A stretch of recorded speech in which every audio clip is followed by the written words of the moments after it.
Dismiss without prejudice. Yan ang naging hatol ng Office of the Regional Prosecutor sa San Pablo City, Laguna sa reklamong isinampa ng pamilya Camilon laban kay dating Police Major Alan De Castro at driver bodyguard nitong si Jeffrey Magpantay na itinuturong nasa likod sa 7 buwan na ngayong nawawalang beauty pageant contestant at guro na si Catherine Camilon.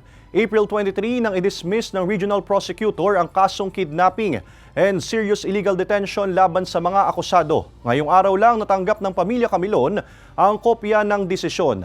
Sa inilabas na resolusyon ng Regional Prosecutor, nakasaad na kulang sa ebidensya ang pagkakasuplong sa mga akusado kaya hindi ito maaaring itaas sa korte. Wala na rin sa Senado ang akusadong si dating Police Major Alan De Castro matapos itong ma-cite in contempt noong nakaraang Marso. At hindi na rin hawak ng Balayan Police Station si Jeffrey Magpantay. Sinusubukan pa ng GMA Regional TV Balitang Southern Tagalog na makuhanan ng pahayag ang abogado ni De Castro. Ngunit hindi pa ito sumasagot sa aming mga text at tawag. Samantala, dismayado naman ang pamilya Camilon, lalo na ang ina ng nawawalang dalaga na si Rose na umaasang magkakaroon ng kalinawan ang pagkawala ng anak.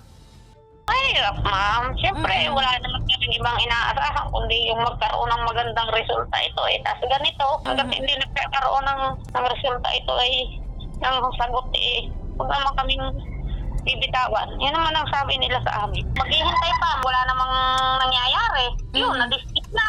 Talagang kung hindi mo lagi paglalabanan, iiyak ka. Iiyak ka yung sakit na nararamdaman mo, pero kailangan mo uling labanan. Ang uling harapin.